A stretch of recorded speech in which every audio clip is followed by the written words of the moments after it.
Elhadji Mamadou Diop, comme chef de division de la formation et de l'examen du permis de conduire. Je me représente monsieur le ministre des Transports terrestres et aériens, monsieur Yankhoba Diémé, de même que monsieur le directeur général des transports routiers, monsieur Ababacar Fall. Calendrier bu xaw a xam rek moo leen téye waaye il tenait vraiment à être présent. di wax ne 72 heures yi opportunité la pour ñun ñoo waroon di def yu mel nii waaye bu ñu gisee suñuy membre parce que les autres écoles ci ñun la ñu bokk bu ñu gisee ñoom ñu dem di defar lu mel nii dañ koy rafetlu di leen ci félicité di leen wax ne dinañ leen ci accompagner si nu ñu ko mënee lu ñu mën dinañ leen ko defaral pour 72 heures yi ñu gën di ko perpétuer gis nañ formation yi ñu defaral élèves yi gis nañ formation yi ñu defaral présentation plutôt yi fii sapeur pompier yi def c'est des choses yoo xamante ne ni il faut les répéter lu bëri lu gën a bëri donc dañ ko war di gën a répéter donc lu ñuy rafetlu la lu ñuy bëgg daal di gis si yeneen dëkk yi la aussi dégg naa daaw ñoo ngi ko defee woon Louga ren ñu ñëw à Thiès espérons que déwén dinañ dem Ziguinchor wala ñu dem Saint-Louis et cetera ce sera toujours un plaisir de les accompagner inchallah lii xew ci wàllu auto école yi gis nañ ne am na ñu fi gis ñu tudd ay moniteurs stagiaires d'abord dañuy wax ne 2009 ba léegi examen am na ñoo xam ne góorgóorlu nañ ba am catégorie yëpp ñoo ngi ciy góorgóorlu boobu ba léegi mais mënuñoo def examen pour doon moniteur agréé bi ñu ñëwee ba léegi ñoo ngi dox ay tànk pour def examen bi ba nga xamante ne ni ñi si jàll dinañ mën a doon directement moniteur agréé waaye bu loolu weesoo aussi dinañ travailler avec les FDS de telle sorte que ki nga xamante ne ni amul droit ubbi auto école fu mu ko ubbi ñu fekk ko ni ko tëjal parce que kenn amul droit ci jàngul médecine du ubbi clinique donc waruñoo nangu koo xamante ne ni amoo les agréments nécessaires nga ñëw di ubbi auto école di jàngale loo xam ne yow jàngoo. Meydi Ndiaye président de l'association nationale des écoles du Sénégal. soo leen gisee ñu nekk fii tey c'est juste que dañoo bëggoon célébrer suñu ñetteelu édition ñu intitulé ko 72 heures de l'auto-école qui est maintenant un événement international parce que événement la boo xam ne dañuy am toujours suñu ay collègues yoo xam ne dañuy jógee Maroc Nigéria Mali ñu fiy ñëw. cette année aussi tamit dañuy am ñi nga xam ne ñu ngi jógee yeneen régions yi Ziguinchor ñu ngi fi Saint-Louis Louga ainsi de suite mais li ci ëpp solo mooy liggéey bi ñuy liggéey yëpp pour fexe nan la auto école yi nekkee en règle ak nan la auto école yi jëmee kanam ak nan la état bi mën nay joxe gëdd auto école parce que dafa nekk benn point boo xam ne koy réclamer à chaque instant gëdd bi nga xam ne auto école yi moom ñu bëgg dëkk ci état moom di koy réclamer te duñ ko tàyyi te auto école tey bés bu accident amee wala lépp luy am ci kaw tali du ñuy wax ni kii est-ce que respecté na code de la route et tu ne peux pas parler du code de la route te waxoo ñi nga xam ne ñoom ñooy jàngale code de la route te ñan ñooy jàngale code de la route mooy auto école donc moo tax ci biir loolu di ñaan état ci point yi nga doon la déglu le vice-président en français que lépp lu ñu waxoon mooy passage obligatoire à l'auto école buñ ko mënee accélérer bu mu gën a gaaw ni ñu ci jàpp en ce moment dinañu mën a évaluer te lépp lu ñu évaluer danañ ko nangu ñaari ñi bis bu ñu ko defee mooy passage obligatoire à l'auto-école et assainir notre milieu que ñu seppi les auto-écoles clandestines en ce moment lépp lu fi mën a am suñ ko mënee tegoo ci auto-école dinañ ko mën ànd suñu xam ne ñun la mais tey état wu Sénégal ñëpp xam nañu am nga droit def sa examen passage boo xam ne te jaaroo auto-école donc ni accident naka la mën a am ñu imputé ko les auto-écoles ñu nekk loolu daal laa xam ni solo boo xam ne amoon nañ ko fii tey te aussi def nañu démb ay atelier yëpp préparé nañ ko def nañ conclusion yi et tout jox nañ ko kilifa gi pour mu eggee ko moom it kilifa yi gën a kawe lépp luñ fi defoon nag dañuy def bi mooy 3e édition bi on a fait Ziguinchor on a fait Louga ren Thiès bi ñuy ñaan liggéey bi mu bañ liggéey zéro parce que mënuñu fa ñetti fan di liggéey jox conclusion bi kilifa gi après kilifa gi dugal ko ci biir pouvoir bi te di coow. Je l'ai dit tout à l'heure dans la salle en disant que les moniteurs stagiaires même FDS yi wax naa leen ko nee naa leen ko léegi mooy yéen seen bopp am ngeen ay stagiaires donc ni ñun aussi yaakaar naa ni auto école boo gis dafay am le directeur mooy le yor carte soit être le moniteur agréé mais benn nit kooku mënul def tout le travail benn nit kooku mënul nekk le directeur de l'auto école nekk le moniteur agréé nekk celui qui dispense les cours de code mu bëgg a dispenser les cours de conduite mu bëgg a toppatoo les documents administratifs c'est impossible donc même fii tey soo demoon capitaine bi tey dafa am liggéey boo xam ne ñu ngi koy def ci biti am na ñu koy defal ci terrain bi am na ñu koy defal te du ñàkk du am ay stagiaires donc stagiaires yi li ñuy ñaan muy FDS yi d'abord ñu am compréhension bu tële mais stagiaire boo xam ne ci auto école reconnu par l'état laa yor de malheureusement da ngay gis benn auto bu romb fii rek ñu teg vendome bi aadane non auto école déedéet est-ce que auto école balaa nga xam auto-école vérifier ko ba xam ndax am na papier yu auto-école war a am ba pare su ko amee nga mën am tolérance boo xam ne ci kaw nag président dafay wax ko léegi kii jàngale oto moniteur bi day fekk mu yor oto bu ndaw su ko mënee jàngale mooy mu am poids léger bu amee poids lourd mën na dawal poids lourd jàngale poids lourd mais defe naa ni mënuñoo nangu benn moniteur stagiaire par exemple bu yor poids léger ba nga jàngale poids lourd mënoo egg CM1 nga ne yaa ngi jàngal ki nekk 4e secondaire mënu lekk donc li ñuy ñaan rek mooy état bi aussi suñu mënee defal ci moniteur stagiaires yi très rapidement organiser leen li ñuy wax examen moniteur parce que depuis 2009 à nos jours amul fenn def naa au niveau mondial wër naa laajte naa ban examen nga mën a espacer presque 15 ans 12 ans bu 12 ans le citoyen lambda jàng def ay stage am def lépp bëgg a def examen mënoo ko defal loolu man gisuma ko fenn ci àdduna bi donc loolu ñoo leen di ko ñaan ñi nga xam ne ñu bees ñu ñu may ñu defal ñu examen moniteur bi gars yi mën a am seen carte nga xam ne léegi lépp dana mën a jaar ci grâce à Dieu qui nous a permis d'avoir aujourd'hui des flux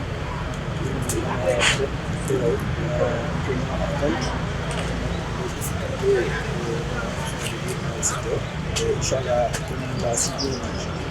monsieur le national, il y aura Inch'Allah à travailler sur ça. La prolifération des écoles à Thiès, pas au Sénégal. Donc, le principal point, le principal c'est là avec les gens de forme,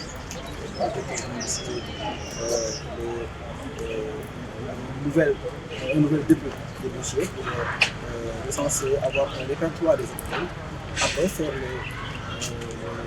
cabinet pour voir les autres qui sont c'est vrai, hein, on est des prestataires de services, on est deux formateurs. Donc il y a deux volets qui nous avec l'éducation. Donc le volet,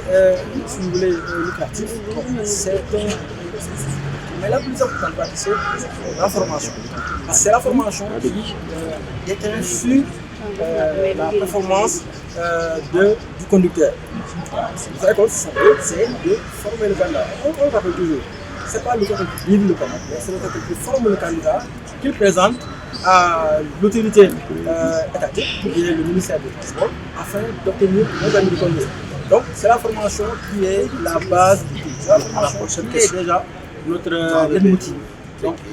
donner une bonne formation aux apprenants qui puissent utiliser des produits de qualité. C'est le président de la souligné.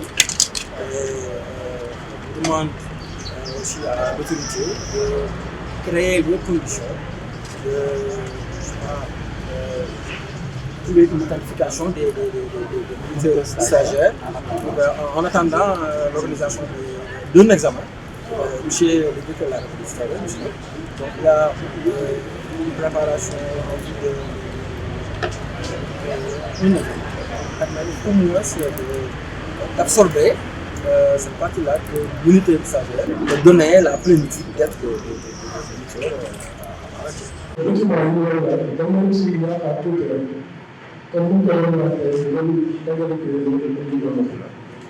aussi di def benn intervention bu par rapport li capitaux yi peut-être maanaam sax sax rek ñu ngi koy mais élément bi ñu ngi gisee ci commission bi pas plus tard d'ailleurs am nañu benn commission bi rek dañuy def à Thiès juste dama gën a ñëwaat par rapport ak formation yi ñuy def les auto-écoles formation rek yeneen ci peut-être les tableaux wala les signalisations mais aussi am na moyen comme ni ñu ko waxee usagers yi dañuy war a sensibiliser par rapport ak formation bi ñuy def peut-être capital bi loolu la loolu ñu mën di def pour ñu mën a formateur wala ñu former kii ñu leen laaj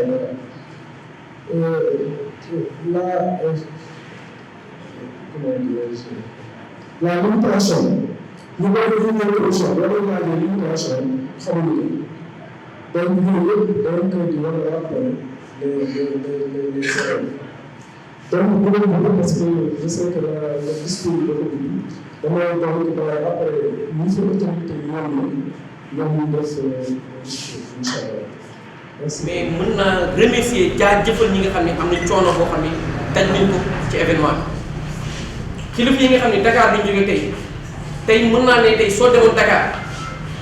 kilifa gi bu bettoon def benn visite inopinée wala dara xëy na leen day dugg ci bureau yi góob dañ ko fekk kenn ndax kilifa yi nekk kilifa yaa ngi ni toog jógee ba Dakar. egsi fi 9h 10h kon donc ban heure la ñuy yeewu ban heure la ñuy sangu ban heure la ñuy départ ba mën a egsi fii loolu mérite nañu jaajëfal leen mérite nañu wax ne parce que li ñu war a def àdduna ñun dañu am benn mbir boo xam ne dafa nekk si ñun mooy dañoo yàkkam ci nit ki bu defee lu ñaaw wala def dara rek ñun xool leen kële lu ñaaw lu mu sol xool leen lu ñaaw lu mu wax mais bu defee lu rafet suñ ko bëggee wax ñu ñaan non non kii dafa mel mooy géwalam wala kii dafa mel ne da koy kiyal mais nit ku la defee lu baax benn bul tay yow di ko wax fukki yoon jërëjëf encore une fois kilifa yi jërëjëf ça montre que Pape Malick Sarr yi mu doon wax léegi président Pape mooy man gis naa cër gi ngeen ñu jox te ñun soxlawuñu dara dudul ku ñu jox cër ak jaarale suñu liggéey mu dem ci kanam cër weesuwul ñi fi toog ñëpp ay kilifa lañ tey soo demoon seen service ay kilifa rek ñoo fi toog donc cër boobu ñun aussi xam nañ ko bu baax xam nañ cër boobu mais ci biir cër boobu ñoo ngi leen di ñaan aussi 2 points rek yoo xam ne ñii waxoon nañ ko ma ñaanaat leen ko yow mi nga xam ne teewul fi DG teewul fi ministre bi lépp lu ñu leen di ñaan ci auto école ñu gën ci jàpp ñu gën ñu jàppale aussi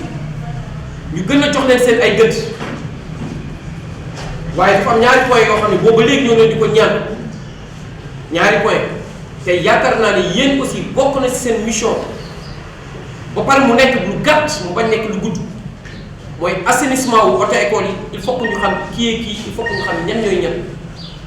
bëri na ay temps ñu fekk di wax ci rajo yi wala foo turee rek naan xoolal auto école ñoo def nii auto école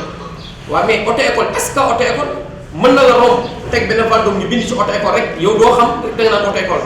donc kooku lépp lu mu def ci kaw tali bi wala lépp lu bon lu mu def rek da nga koy imputer auto école mais est-ce que auto école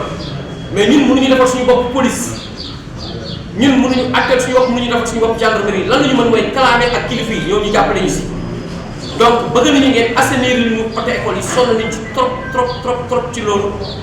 les auto écoles clandestines sonal nañu man mën naa ne sax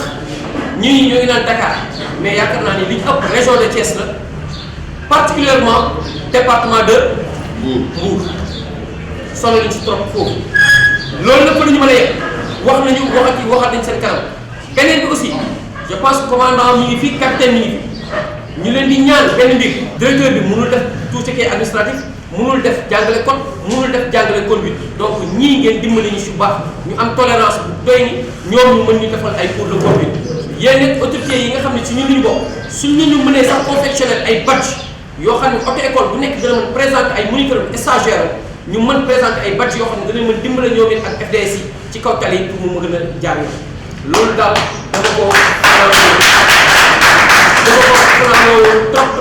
trop mais président dafay mënuma terminer aussi te santuma toujours waa Thiès su ma ko waa Thiès su ma wax auto école parce que j'ai pas le droit ma wax auto école bien vrai wax naa yàlla mën na dénk lépp luy auto école Sénégal